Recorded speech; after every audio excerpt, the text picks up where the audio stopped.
Welcome to Spectrum News at 10. I'm Rita Inun, coming to you live from Uyo. Let's take a look at the headlines. President Bola Ahmed Tinubu renames University of Maiduguri after late President Buhari. The federal government disowns report linking United Arab Emirates to diplomatic sanctions. Plus, Donald Trump diagnosed with vein issue after leg swelling and hand bruising. Details and more will be brought to you shortly.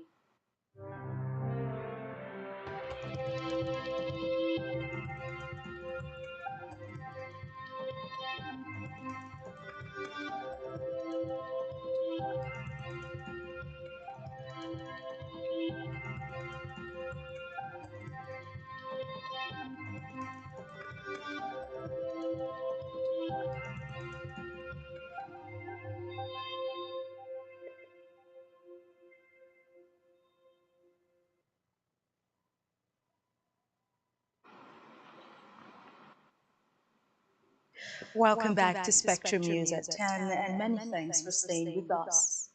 Our first report this morning is from the national scene where President Bola Tinubu has announced that the University of Maiduguri will be renamed in honor of the late former President Muhammadu Buhari.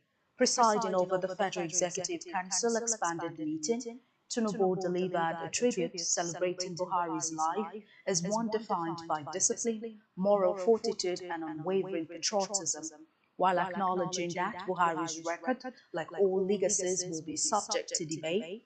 Tinubu insisted that the character he brought to public life, the moral force he carried, and the standard he represented will not be forgotten.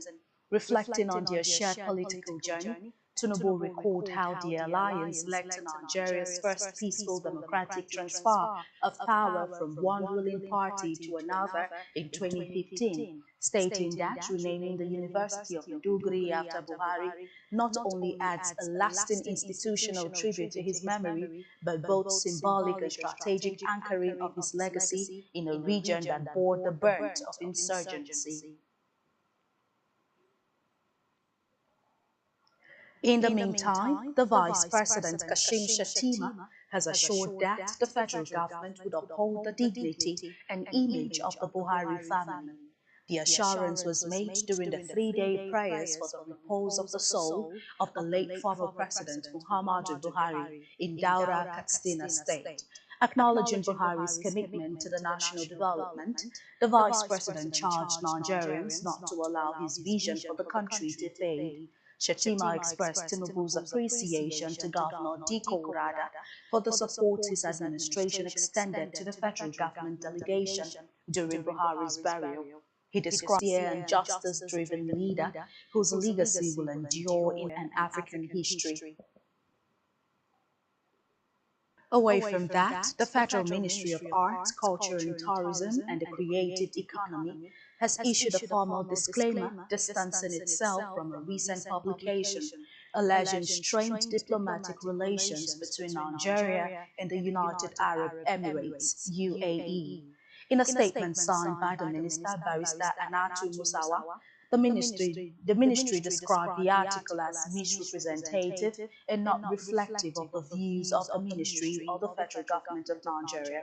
The ministry emphasized that Nigeria and the UAE maintain a cordial and mutually beneficial relationship, particularly in the areas of tourism, development, and cultural exchange. Contrary to the claims made in the article, the ministry also clarified that the federal government has not received any official notification regarding changes to the UAE's visa policy for Nigerian citizens. Reaffirming Nigeria's commitment to global tourism collaboration, the ministry stated its continued dedication to fostering peaceful, trust-based partnerships with international allies.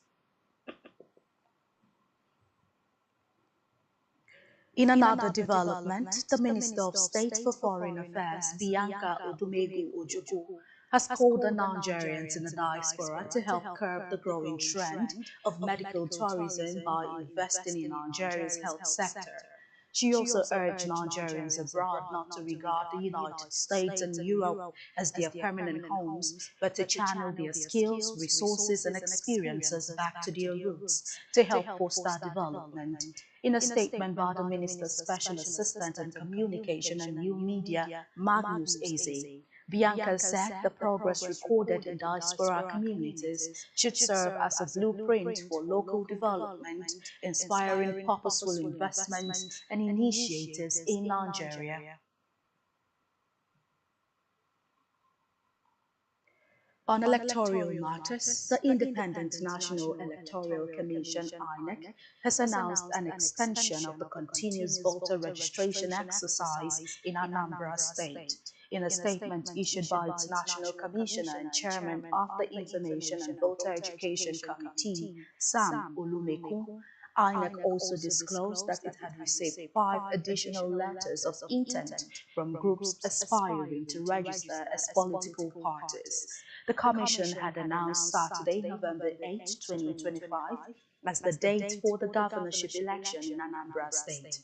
The Commission revealed that, as of July 16th, a total of 96,085 new voters have been successfully registered within 9 days, averaging over 10,600 registrations per day. The Commission therefore pledged to keep citizens informed about all its ongoing activities. In a development, the Nigerian Education Loan Fund, (NELFund), has announced plans to introduce a centralized job portal by 2026 to assist student loan beneficiaries in accessing employment opportunities both within Nigeria and internationally.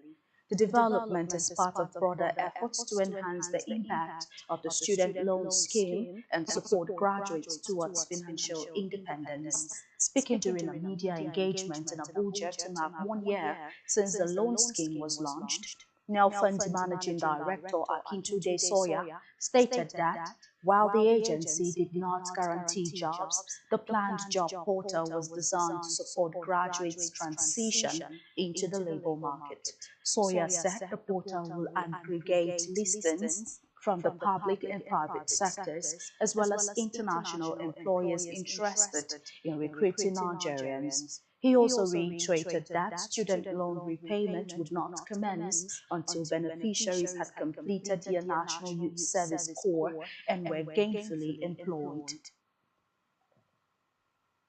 And now to Africa, where the Burkinabe government adopted a bill at the Council of Ministers to dissolve the Independent National Electoral Commission (CENI).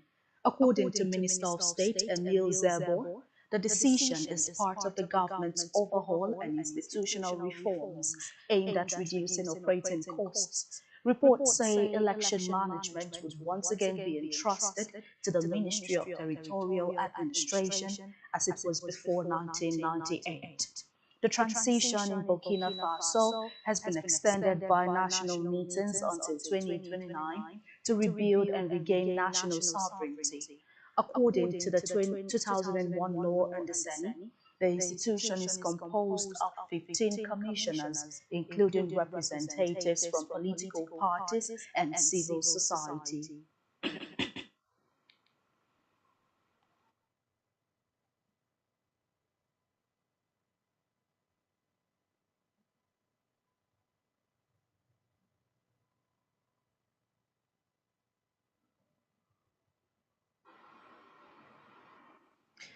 On the foreign scene, US President Donald Trump has been reportedly diagnosed with a long-term but benign vein condition following speculations about his heavily bruised hand and swollen legs. White House Press Secretary Caroline Leavitt confirmed that the 79-year-old was found to have chronic venous insufficiency after he noted mild swelling in his lower legs in recent weeks. Recall that in April, Trump has said after undergoing a routine medical checkup that he was in very good shape. Meanwhile, Leavitt's revelations follow viral online discussions about the president's visibly swollen ankles, seen in particular at the recent FIFA Club World Cup final in New Jersey, and he's the scored right hand. And still on the foreign scene, Donald Trump says he has ordered the Justice Department, headed by the Attorney General Pam Bondi, to produce additional documents related to Jeffrey Epstein. Reports say it is unclear if Trump is authorizing the public release of these documents. This came shortly after Trump said he would sue the Wall Street Journal over an article alleging that a Baudi birthday greeting bearing Trump's name was sent to Epstein in 2003. Before the late financier was charged with sex crimes, the letter, which the newspaper claims was sent on Epstein's 50th birthday, has been decried by Trump as fake.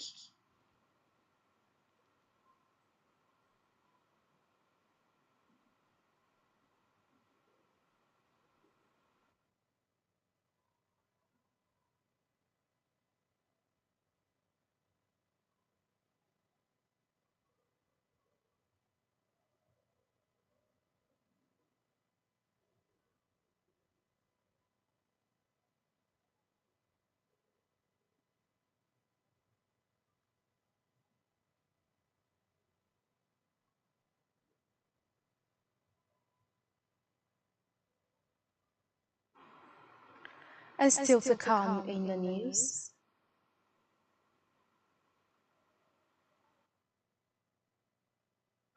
Flying Eagles to face Niger Republic in Waffle B semi-final. Stay tuned for details of these in a moment.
Welcome back to the news on Spectrum TV, and many thanks for staying tuned.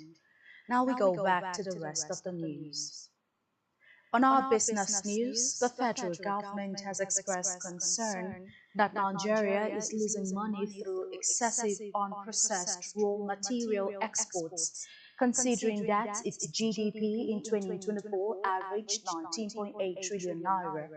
The federal government is eyeing a 17% year-on-year growth in real output, targeting an increase in real gross domestic product to 23.2 trillion naira, a new bill mandating 30% value addition to raw materials before export.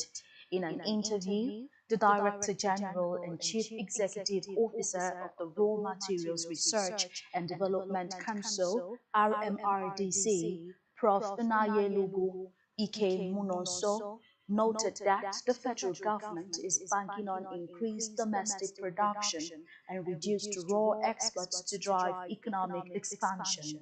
The RMRDC-DG, while describing the 17% growth estimate as ambitious yet modest, said the bill represents Nigeria's best shot at boosting productivity, industrialization, and prosperity. And still in business, the Dangote Petroleum Refinery and Petrochemicals has uncovered a fresh racket involving some of its affiliate marketers and strategic partners who have been diverting subsidized refined petroleum products for profit, prompting the suspension of the refinery's discounted fuel supply scheme.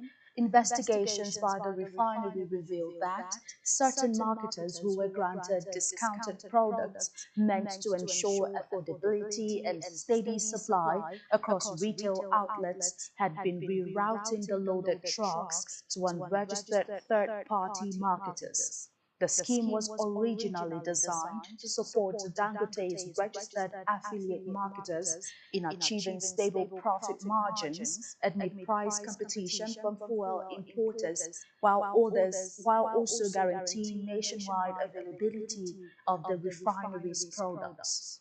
However, the marketers were found to be circumventing the distribution chain by allowing important non-registered marketers to pick up products from the refinery using the authority to collect a loading ticket.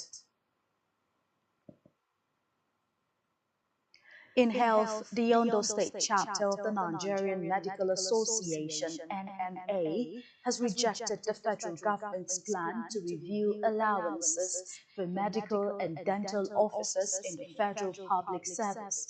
The association made its position known in a communique issued after an emergency meeting held in Akure, the state's capital.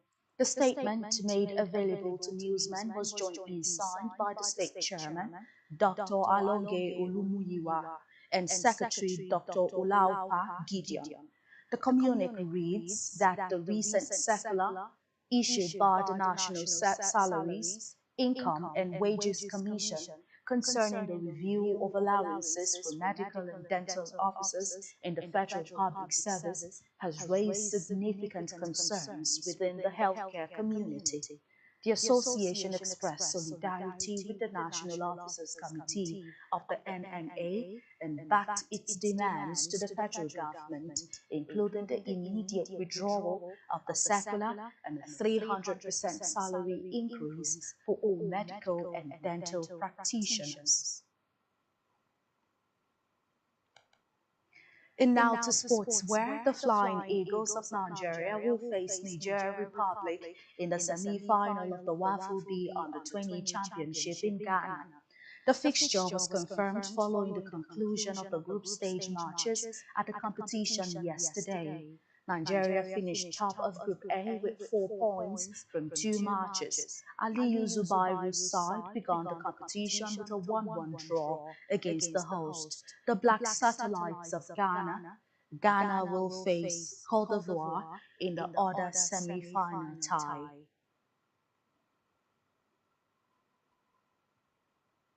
And still in sports, Atalanta have informed Inter Milan that they will not accept a bid less than 50 million euros for Ademola Lookman. Inter Milan are pushing to sign the Nigerian international and have offered 40 million euros. Reports say Lookman also has interest from abroad, with Atletico Madrid, Arsenal, Barcelona and Liverpool credited with interest in the Nigerian. The 27-year-old has also been linked with Serie A champions Napoli. He registered 15 goals and 4 assists in 31 league appearances for La Dia last season. On our entertainment news, Nollywood actress Lizzie Ajori has publicly accused fellow actress Yabo Ojo of a series of malicious acts aimed at destroying her marriage and damaging her reputation. In a lengthy Instagram post on her 5th anniversary, Lizzie alleged that Iyabo Ojo hired someone to secretly record her husband, forged a death certificate to solicit donations, and spread damaging lies across various blogs. She further claimed that Ojo has manipulated public sympathy for personal gain, causing distress to her children in the process. Recall that amid the publicized dispute, Iyabo Ojo took legal action against Lizzie Anjorin, seeking 1 billion naira in damages for alleged defamatory statements. However, the court dismissed the suit, awarding 500,000 naira in costs.